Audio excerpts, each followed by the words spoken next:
আপনাদের একটা গল্প বলি, আমাদের নিজেদেরই গল্প। কিছুদিন আগে আমার মা, মানে বছরখানেক আগে যদি বলি, আমার মা পশুদের খাওয়াতে শুরু করে। মানে বাড়ির সামনে কুকুর থাকে, কুকুরদের খাওয়াতে শুরু করে। আমার সঙ্গে স্পেল হয়, মানে আমার মা ভাইয়ের সঙ্গে স্পেল হয়। আমার মা যখন পশু পাখিদের যত্ন নিতে শুরু করলো, তাদেরকে খাওয়ানো, তারা টাইমে আসে তাদেরকে খেতে দেওয়া, তাদেরকে ভালোবাসা, কখনো বিস্কুট, কখনো ভাত ডাল যা হতো বাড়িতে খাওয়াতো। ডেভিলেস এনার্জির মানুষেরা কী করবে এগুলোকে দেখে, যে মায়ের ওপর যে স্পেলগুলো হতো সেগুলোও আর মনে হয় কাজ করছিল না। জীবজন্তুকে যেহেতু ভালোবাসছিল, সেহেতু আর ওদের স্পেল কাজ করছিল না।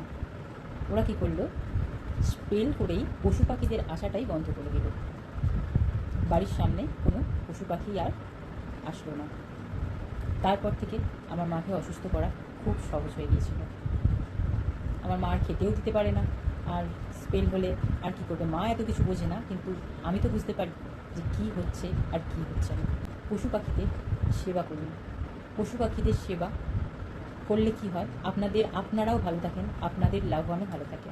আপনাদের কিছু হলেই সবার আগে আপনারা কী করেন, ঈশ্বরকে ব্লেম করেন, দোষ দেন ঈশ্বরকে।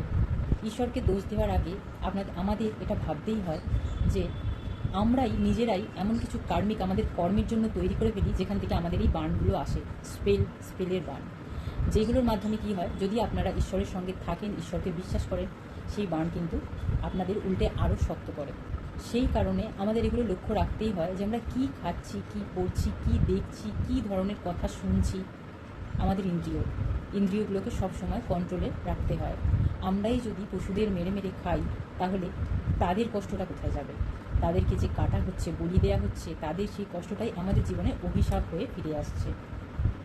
কার্মিক এইভাবেই আমরা তৈরি করে ফেলছি, আমাদের নিজেদের মানুষের মধ্যেই আমরা এমন কিছু ঘটনা ঘটিয়ে ফেলছি যে কার্মিক আপনি তৈরি হয়ে যাচ্ছে। জন্মে আমরা সব কিছু ভুলে যাই, আর ভুলে গিয়ে সবার আগে ঈশ্বরকে ভুলে যাই।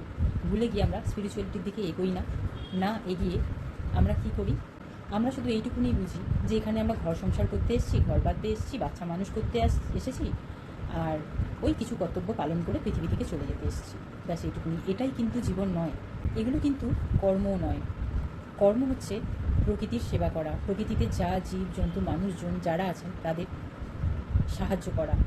আমাদের শরীরটা হচ্ছে মন্দির, আর এই মন্দির রূপী শরীরকে আমরা কি করছি, কবর বানিয়ে ফেলছি।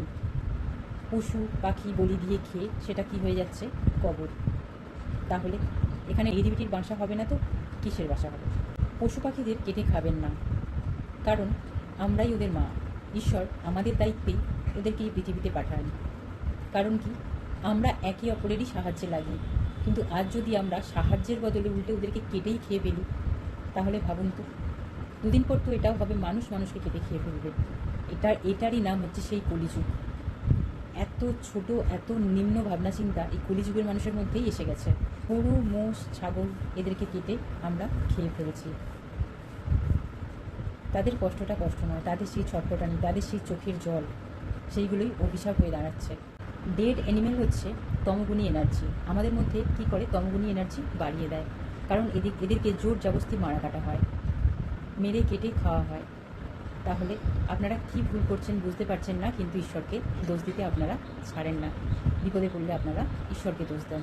একটা হেলদি ডায়েট ফলো করুন। হেলদি ডায়েট মানে হচ্ছে সবুজ শাক পাতা, এই ধরনের খাবার, গ্রিন টি, এইসব খান।